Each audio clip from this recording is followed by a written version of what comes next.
Hello and welcome to the Mighty Oaks Show today. Glad to have you with me. Thank you for listening. And if you are listening, I always start this way because some of you are dragging your feet. I know we have a big listening audience and we need to get as many of you as possible over to our viewing audience as well. So for those of you that are listening, thank you for doing it. Take some time, go over to YouTube.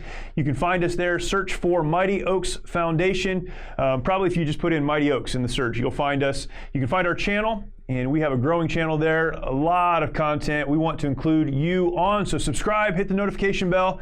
That lets you know when other content comes online. And I bring this up as often as I can, but this show is just one really relatively small piece of content that ends up on our channel. And if you like this show, we have other content that we put there, testimonials from folks who have struggled and have found hope and direction and purpose. A lot of things that we put there, as well as weekly perspectives on just stuff that's going on in life and in culture. And we'd love to include you there. Please take some time, go to YouTube, find us. You can then subscribe, hit the notification bell, share the content out, and we would love for you to take advantage of that. We also, and we're going to push this out in a big way in the coming weeks, but we've been working on a platform on the Mighty Oaks Foundation's website, mightyoaksprograms.org. mightyoaksprograms.org. There is a link at the top of our homepage that says watch, and you can find our content there as well. And it's organized in a way that makes it a little bit easier for you to find, and we'll push that out more. But we've got a lot of stuff, and we want to share that with you, so please take some time to go and watch that. Again, thank you for joining us. Our conversation today is a great one, and I'm looking forward to sharing this with you. One of the great blessings of being a part of the work that we do is we get to meet some incredible people, and we get to share one of those people with you today and share a conversation with one of those with you today. And I trust that you'll enjoy this episode and this conversation.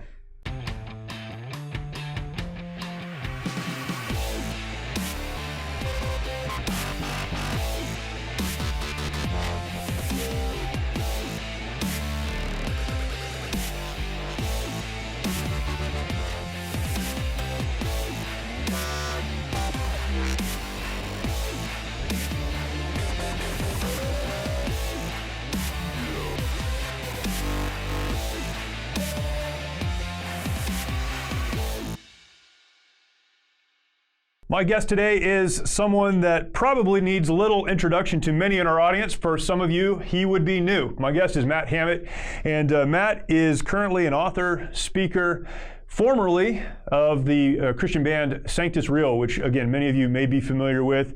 And I don't know, Matt, if this is your most famous song or most well-known song, but the song Lead Me was your song and a big part of your testimony. And I'm excited to talk about that.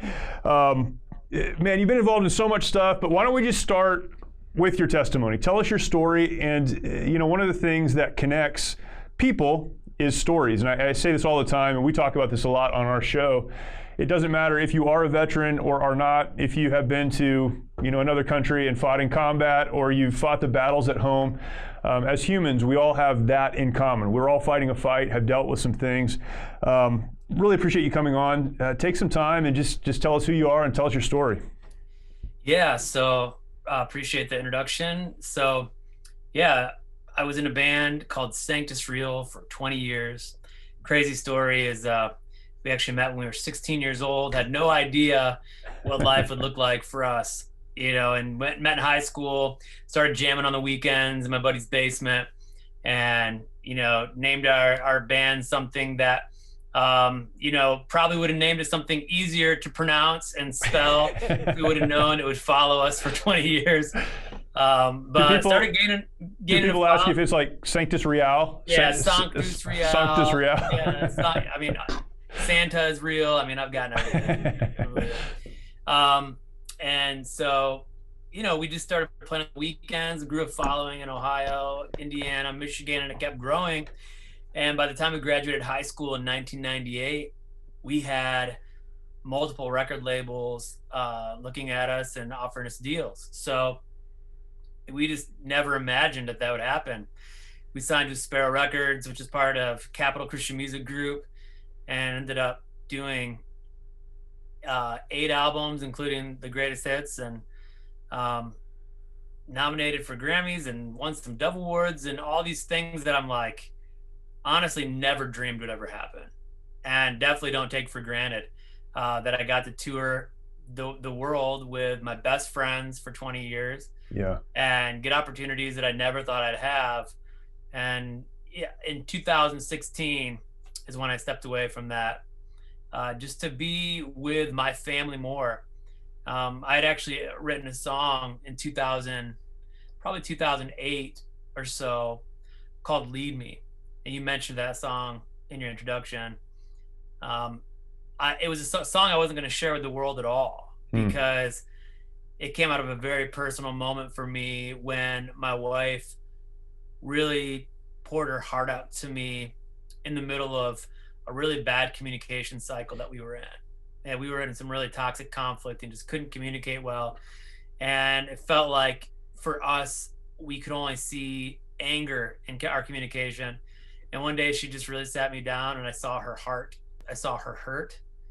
And I just realized that I needed to step up as the man in my marriage and in my family and in my home, and that I needed to learn how to lead us out of this cycle of conflict into a better season with God's help. And so that day after we spoke, and she told me things like, I need you to lead me spiritually, emotionally. It's like you're here but you're not here. I need you to be more present. Yeah. All the words that she said, just by God's grace, really hit my heart that day. And I picked up my guitar and wrote that song, "Lead Me." And little did I know that that would turn out to be the song that really catapulted Sanctus Real to the height of our career. It came out in 2010. Crazy enough, it still gets played a lot today on Christian radio. And kind of been a song that's kind of weathered the time. And I think that's because it's a message that resonates with every family, every person in a relationship, everybody who wants to have a thriving family, Yeah. So it's been really neat to be able to carry the story of that song. To wrap my testimony here, I'll say the last thing I'll say is that song was a big irony because it was a song I wrote about being more present at home, and the success of that song actually took me away even more. Yeah. And so that's actually what led me to the place of laying down that season of life and that dream and moving on to the new dream of being present at home as a great father and husband. So that's kind of that's what I'm focusing on nowadays more than ever. I was struck when I was listening to you tell that story. One of the things that you said was that you were married young, you and your wife were married young, but then immediately started traveling. So you never really had the opportunity to do a lot of the things that you would do now. And I was struck with the thought, particularly as someone who has young adult children. I have 2 young adult children. If they can know now what it took you 20 years to learn or to put together, and what a lot of us have learned over time. I mean, I was married at 21, and I was just an idiot. I mean, I don't even know an easier way to say it, right? And I didn't know I was being an idiot. I was. And now you try to fix it later, but if you can know that on the front end, it changes everything.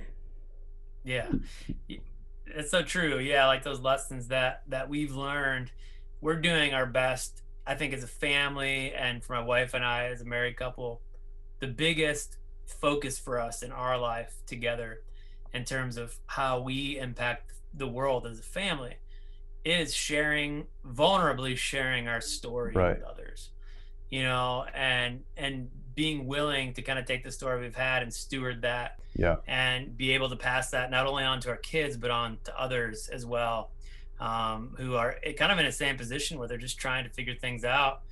They're feeling totally alone. I was with a group of friends last night that I hadn't seen in a while, and something came up, and somebody and one of the guys was like, "Oh, you feel that way too?" And the other guy's like, "You feel that way too?" And all these guys were like, "Oh, they're like," it was just that revelation of like, "Oh, we all feel this way. We all struggle, with the same kind of feelings, and feeling mostly that we're alone in that." And so when you get that revelation that you're not alone, that is huge. And I think too with Mighty Oaks, right? Like, just all this community of people who have like similar life experience, it's like sharing that together gives that sense of community and strength in numbers of knowing that, you're not alone in what you're going through and the mission that you're on. Yeah, that's exactly right. It's hard now. I don't know if we always say it's harder now than it used to be. I don't really know if that's true or not, but I know it's hard now because of just social media, and so much is out front, and we always lead with the best. And so you can really come to the conclusion, man, I'm the only one who does this, or I'm not good at this, and I don't want to share it. Yeah. One of the things we teach in one of our programs on legacy, on leaving a legacy, is that if you want to impact people, you have to share both your success, but also your failures. You share success because it gives people the permission to dream and to attempt and to try and to go for it. But you can't do that if you're not willing to also share the times that you failed. And that not only does it make it okay to fail, not to be a failure, but to fail and get back up, but it makes you the place people come back to when they're struggling. And man, that's just so important. Without it, you are alone, you're isolated, and there's very little hope in that. Yeah, it's wonderful to share victories together with other people that we're on mission with, but that's not actually in the end what really connects us day in and out. It is our struggles and our vulnerability. There's a line in my book that a lot of people have said really has touched them, and it's if you want my trust, don't just brag about your victories, show me your scars. Wow. And that's how I try to live. And I've just seen it only not because I'm so great, just because I need that from other people. Yeah, right. And I've seen the power of it, When you came to the point that you had to go, all right, my career is in the best place it's ever been, but my family is not. How did you process through the priorities in your life? How did you conclude that this is right? I think for people, particularly in ministry or where we're ministering to people, whether it's a church or something else, it's easy to say, well, what I'm doing is really important. It's eternally important. It's impacting people. I bet I would imagine you were hearing stories, testimonies of people who listened to that song and went, I'm a better husband, I'm a better father, I'm doing something real. But in the process of that, you had to maybe re-examine your priorities.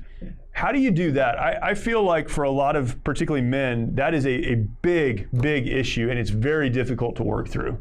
Yeah, it's interesting because the feeling of what's important, actually the feelings and our ideas about a lot of things in our lives, about what is priority or what's important, really does come a lot of times down to like an imagined life or an imagined version of ourselves, or the version of our life we're aspiring to, or an ideal that we set out for ourselves and what I mean by that is that I think the biggest thing for me was looking at things through the lens of reality, as opposed to like just the ideas or the dreams that I had in my head. The reality was, I think one of the things I really realized is that, I think I say this in the video that you saw, my testimony, is that I started thinking, like, could I be a good performer or singer with my band if I never showed up on stage? Absolutely not. Well, then how could I be a good husband and father if I wasn't home practicing, and intentionally living that out? And so I think I started looking at the reality of who I really was versus who I wanted to be.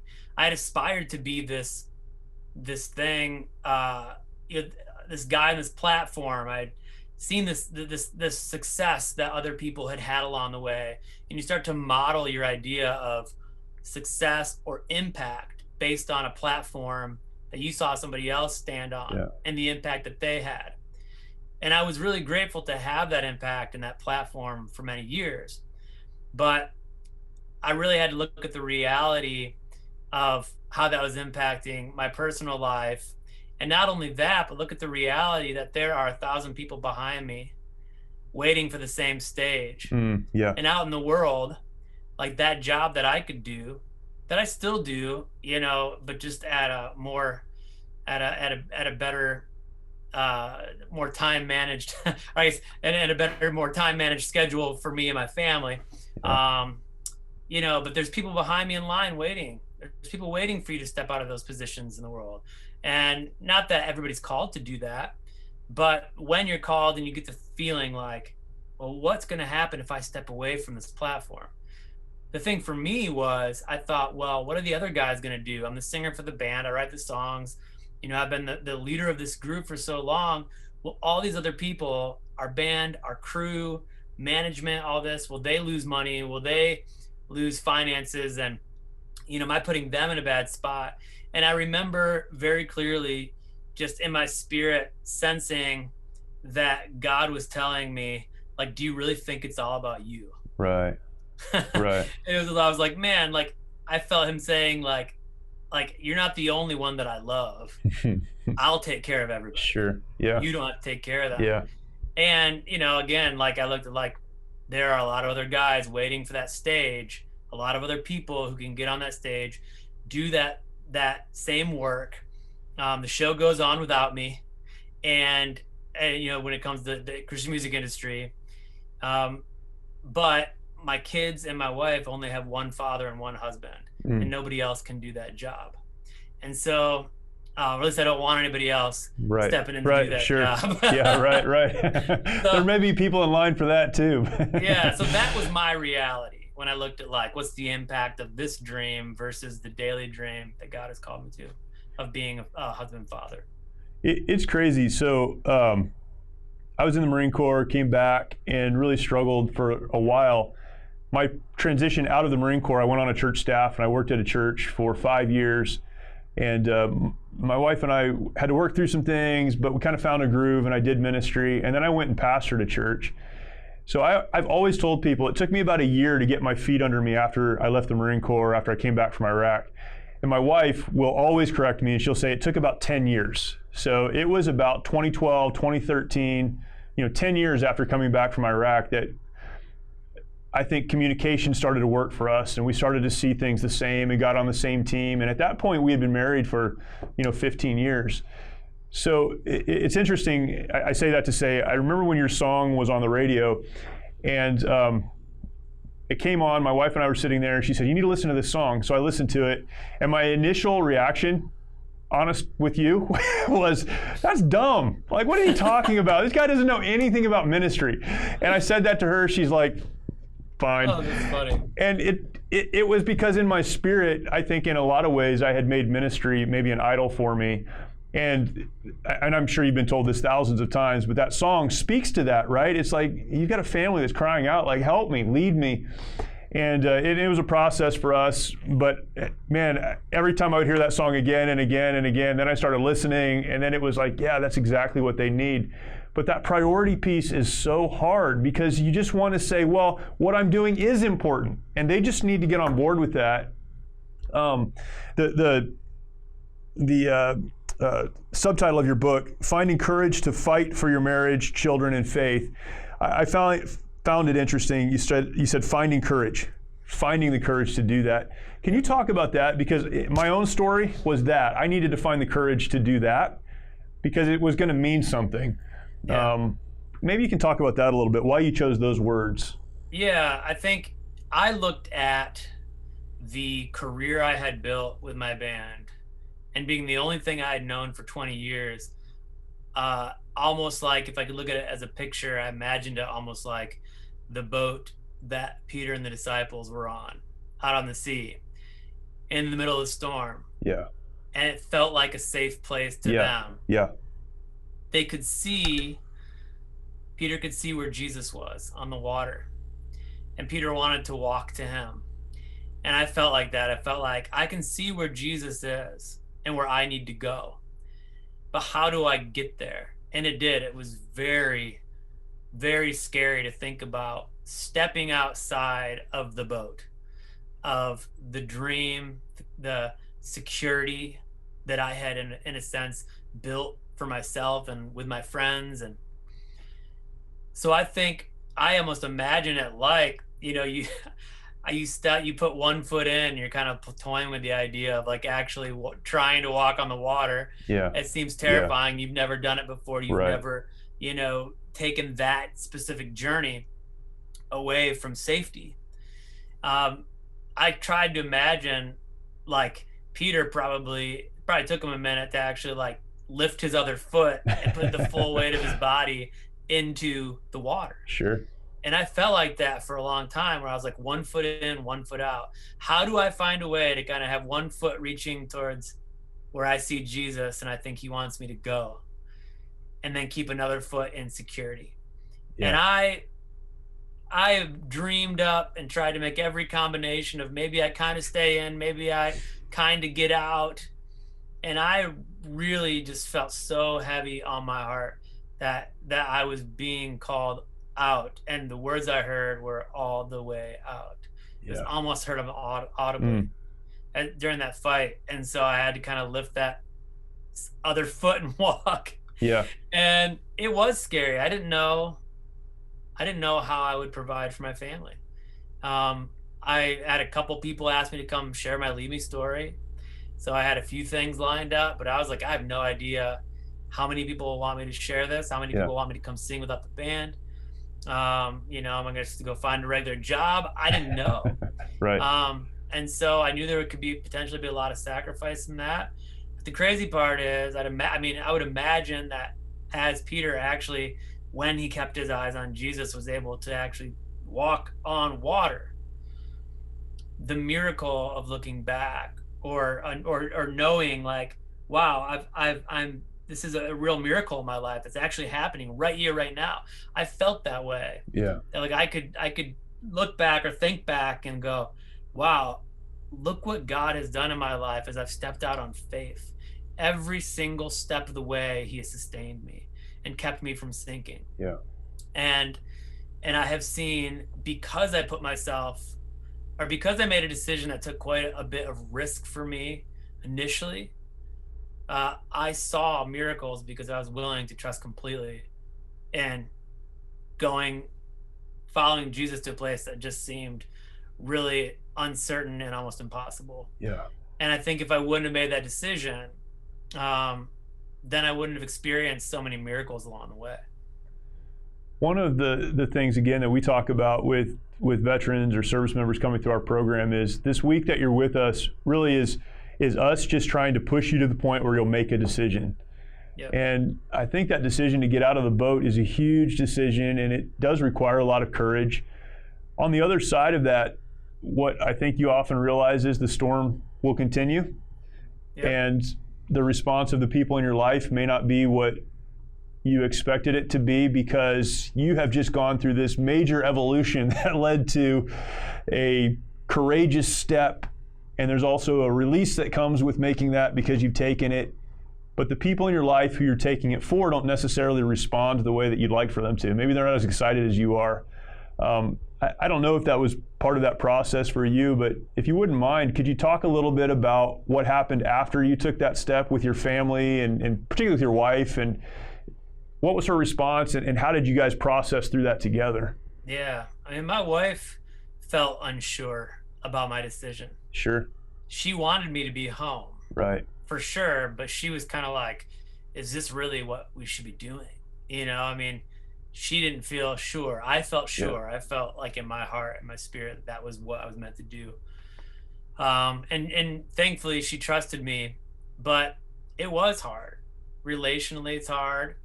You know, it felt like doing life and building something like that with your best friends, and you know, over the course of 20 years, it felt like I can't say it's exactly like it because I've never been through it, but it felt like how people describe divorce in a way. Yeah. Now, obviously not to the degree of divorce and marriage, but you're separating, you're tearing apart all these lives that have been completely intertwined for 20 years. And there's real pain in pulling that apart. And it wasn't just for me, you know, my wife felt like we were kind of losing a family as well. Right. You know, they brought in a new singer, and you know, they felt that they had to now kind of embrace his family, which they should have. That was the right thing for them to do. But in the process, it was like you could feel that tension of me letting them go, them letting me go, us kind of separating from the family, them bringing in this new person, trying to figure out their path. And so they weren't happy with my decision either, you know? So Sarah was a little confused about whether or not it was the right thing. The band obviously wasn't happy. I mean, for them, it changed their lives too.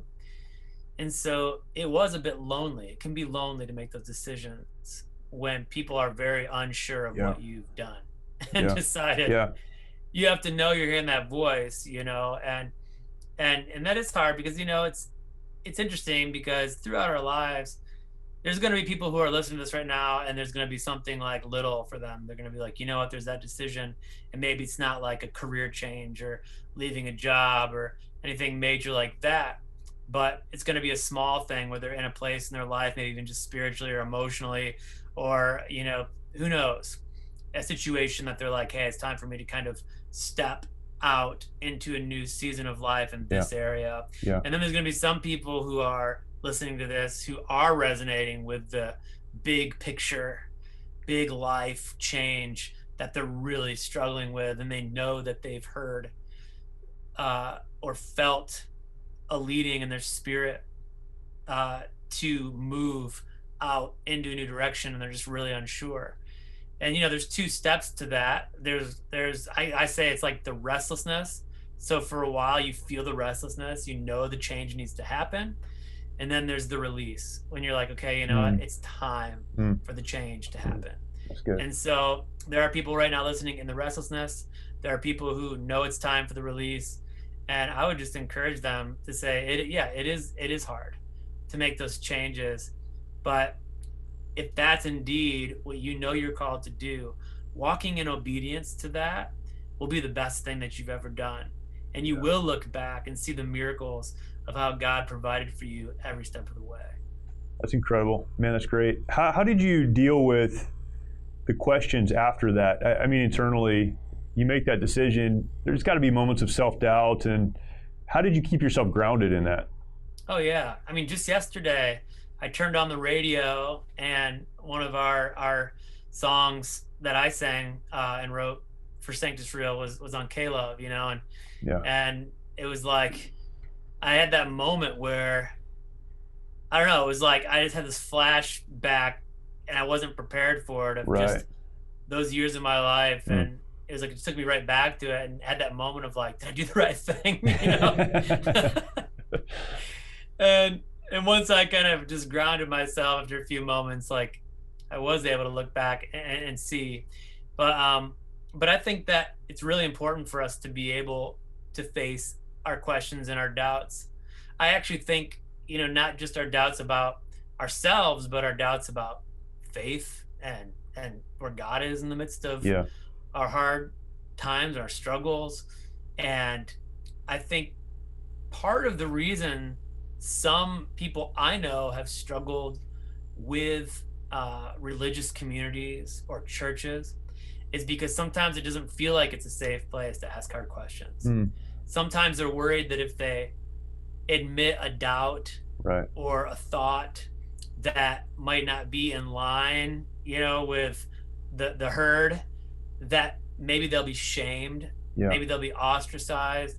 A lot of times I don't know that would be the case. I think there are people who are open, but even just the fear of that, and then sometimes it is the case. Sometimes you are in a community where you are open about a doubt or a fear, and you're not received, you're not known, you're not accepted, and maybe you are shamed in a way. And that's really hard, especially for people who've had that experience, to trust communities of faith again, to trust God again.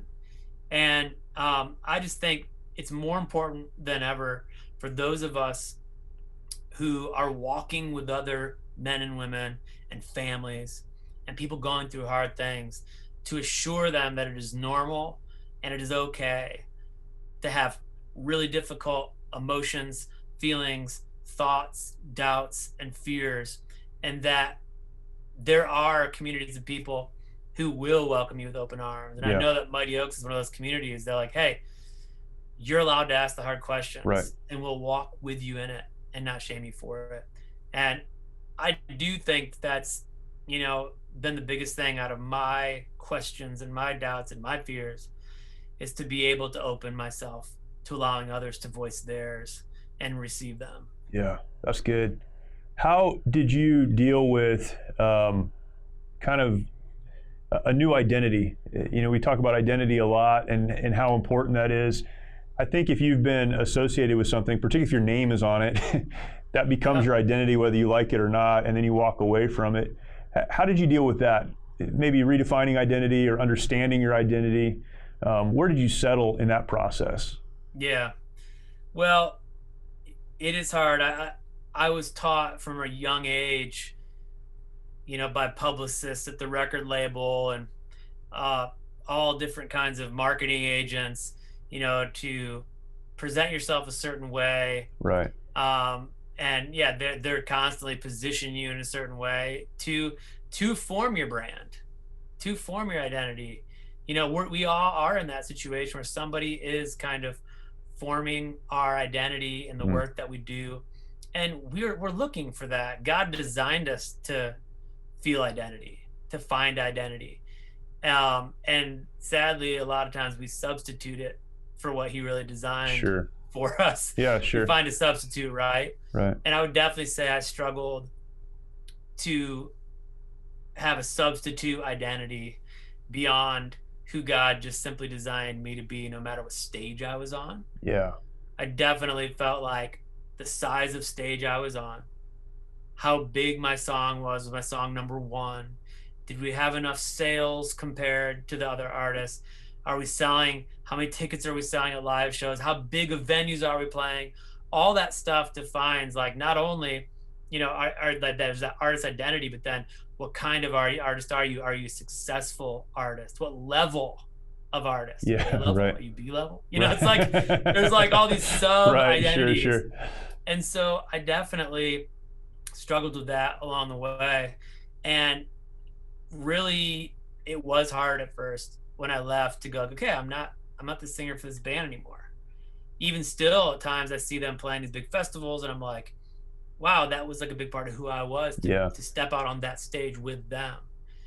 And so in some ways, there's those moments where I feel a detachment and kind of miss that. But then most of the time, it's like I found now such a freedom and just being able to actually live open-handed, apart from any one specific identity of what anybody expects me to be. Yeah. To be able to ask, okay, despite all the labels I've had on me in my life, what is it that I'm being called to do today?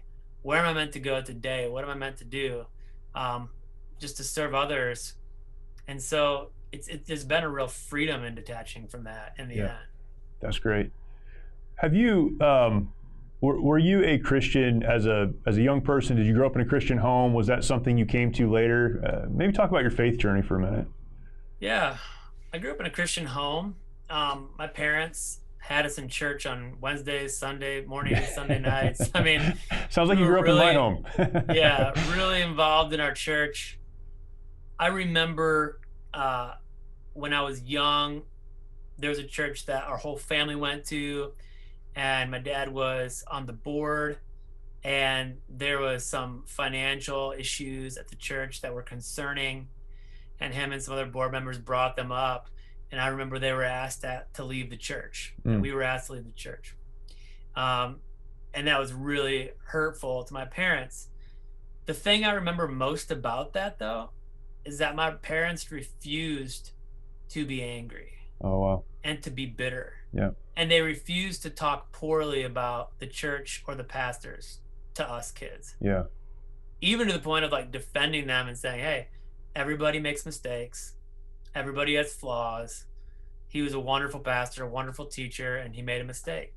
And my parents modeled a real reliance on who God was, not on who people were, and remained faithful in serving the church and each other, even to this day, still involved, in the church that they went to after that, plugged in, and have remained committed to just serving there, despite changes there as well, and pain even there, and seeing different pastors come and go, and different things with community that hurt us.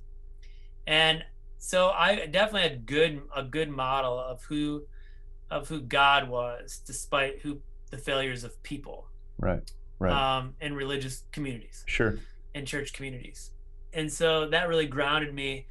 But I would say, like, I still had this somewhat of a performance, and I think we all do to some degree, performance based security, where I really wanted to please my parents, and I wanted to please God.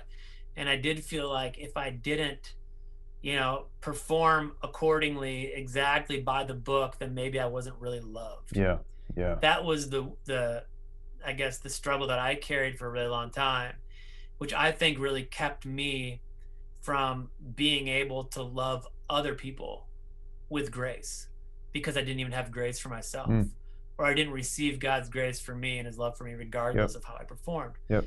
So when I was in my early 20s, I came upon this book called The Signature of Jesus by Brennan Manning. And Brennan Manning wrote a book called The Ragamuffin Gospel. He was kind of a admittedly very vulnerable and broken person till the day he died. Struggled with alcoholism, lived homeless for many years, was a priest at one point, left the priesthood. I had the chance to meet him one time, and it was everything I expected. It was like totally like not a great experience, but I wasn't surprised. He was kind of rigid, but here's the thing that blew me away about him. Despite all of his flaws, he still believed beyond a shadow of a doubt that he was beloved by God. Mm. And I think when I read that book, I was like, man, if he can believe it, why can't I believe it? Right. Right. And I think I truly encountered God's unconditional love for me, and my performance became an act of gratitude, not an act of like drudgery, right? To make God love me was because he loved me. And that was when I would say like my faith came to a fullness of where I could really love and serve others without reserve. Yeah. Yeah. That's awesome. What a shift that is too. I think a lot of us, I don't know where that comes from necessarily, but we just think I've got to be good enough. I've got to try hard enough. I've got to do more. And it does result in us looking at other people the same way. I'm not experiencing grace. I'm not going to give that to you. It changes everything when we look at it the right way. Yep. What would you define as, or how would you define the concept of hope for people that are hopeless? And we are certainly going through a time in our country where a lot of people are very hopeless. How do you define hope? How do you offer that to others? Yeah.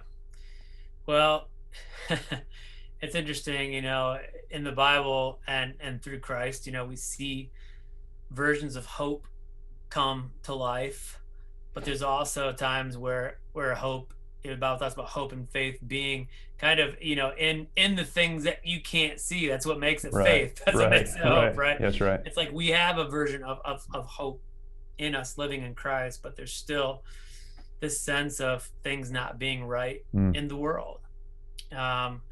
What I'm trying to think of that verse in Proverbs that I love so much, like talks about a hope fulfilled being a tree of life. Yeah. Hope deferred makes the heart sick, but it talks about but the fulfillment of that hope is a tree of life. I actually look at the tree on your screen there. It's like It's like that hope being fulfilled in Christ. He is that tree of life in us. We're part of that tree. We're grafted in to him. Yeah, that's good. And giving life to the world and through eternity in him. And I think it is hard to tell people much about hope who don't believe in our eternal hope in Christ, to be honest.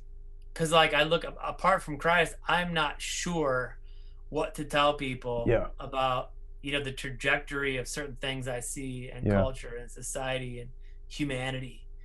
But I will say I see a ton of hope in God's people. Yeah, I see people rising up all over the world to meet the needs in dark places. I mean, right now, from what I saw in your email, Chad right now is meeting people in very dark places to bring hope and freedom. That's right.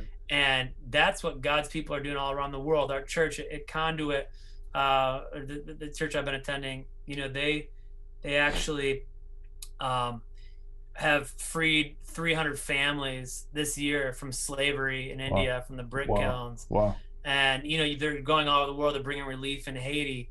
And I'm part of many organizations that are doing these sorts of work. And that is where I see like God's people are on the move, living out his mission in the world. Yeah. And because of that, it does help me see hope with my eyes beyond just that faith element. So I would say, as much despair as we see, look for God's people, look for what they're doing, pay attention to the blessings, pay attention to the good work that's being done. And I think that can bring a ton of hope. It does to me, at least. Yeah, that's awesome. Yeah, I always say that your faith is only as good as the one in whom you have faith.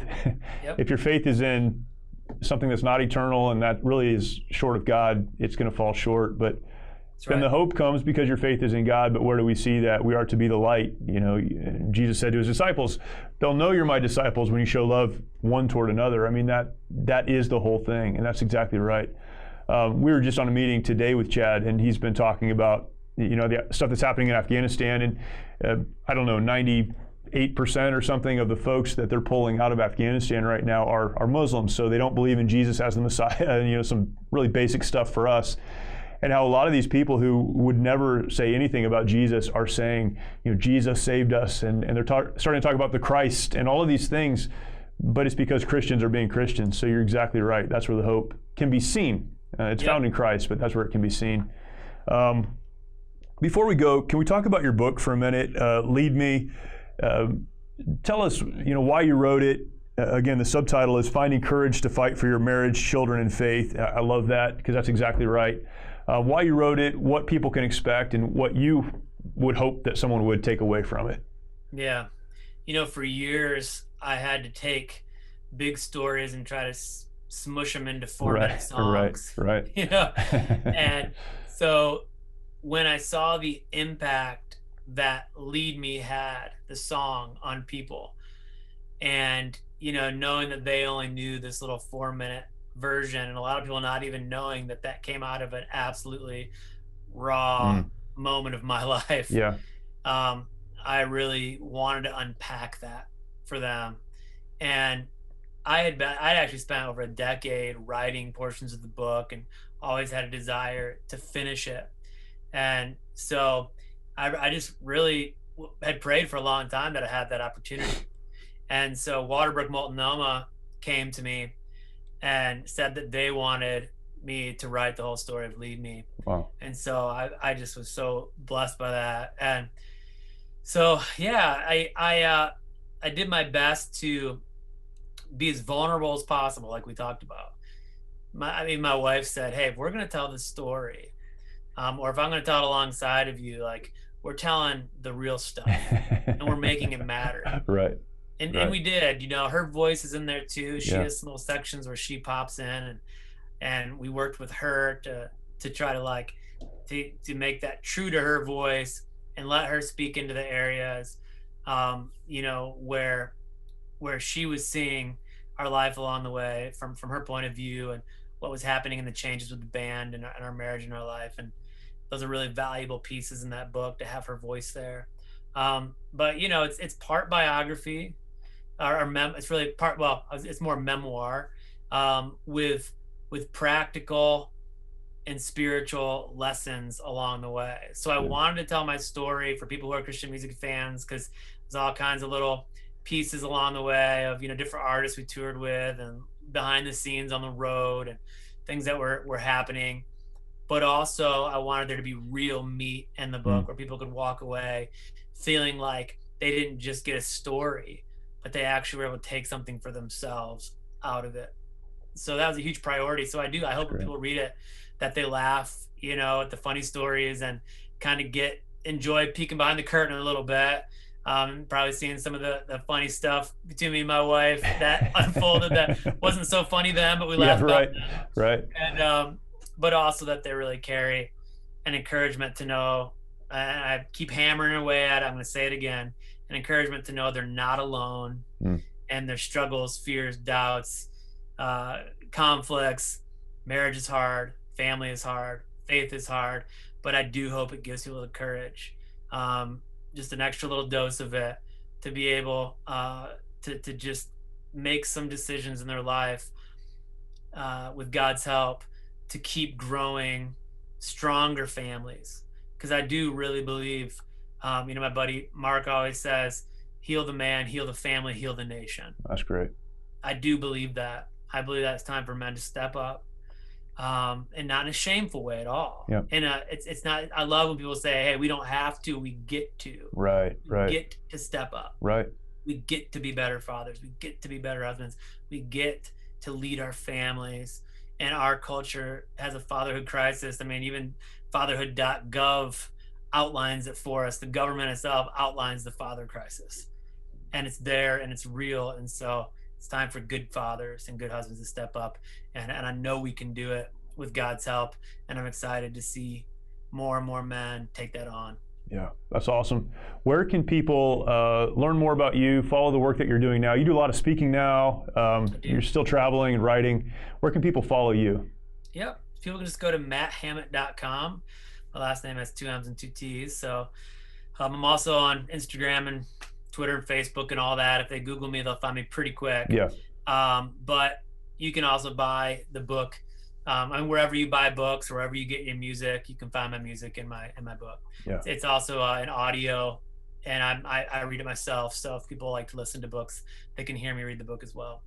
Wonderful. Matt, thanks so much. Really appreciate your time. Your work has impacted me and my family, and I know many, many other folks, but thank you for your transparency. That you're exactly right, is what's missing so often is that. We've had some victories, but we've had some hurts, and there is a path forward. So thank you for communicating that. Really appreciate it. Yeah, and one last thing I would say, too, like when I share this story about Lead Me and life on the road and being away from my family, it's never been lost on me, the reflection of like what people in the military go through. I mean, not just to be gone, but to be gone for how long they have to be gone, and to put their lives at risk a lot of times. Yeah. And so I just wanted to say, I know there's no easy answers to all this. So I just wanted to encourage the servicemen and women and veterans out there with a big thank you for what you've done for your service. I know how much you've sacrificed, and I know these aren't easy issues to deal with. And just want to say, may God's peace and wisdom go with you as you navigate all the places you've been and all the places you'll go. Matt Hammitt, thank you so much. Really appreciate it, man. Thank you for doing it. Awesome. Thanks, guys, so much. Awesome conversation with Matt, and I hope that you will go to his website, look at the work that he's still doing, order his book. It's voices like these we need more of, certainly in our society and culture. So many folks looking for direction and looking for hope, and those who are willing to be transparent with their story and provide some direction for us. We need to listen, and I hope that you'll support him. Thank you, Matt, for coming on. Really, really appreciate it. Thank you for watching and listening. And again, I want to point you to the Mighty Oaks Foundation website, mightyoaksprograms.org. If you know someone who would benefit from a program like ours, or you're just curious, what is Mighty Oaks really all about? So much good information on our website, as well as a link to an email address, info@mightyoaksprograms.org, where you can request more information. And we'd love to hear from you. Again, thank you. We will talk to you next time.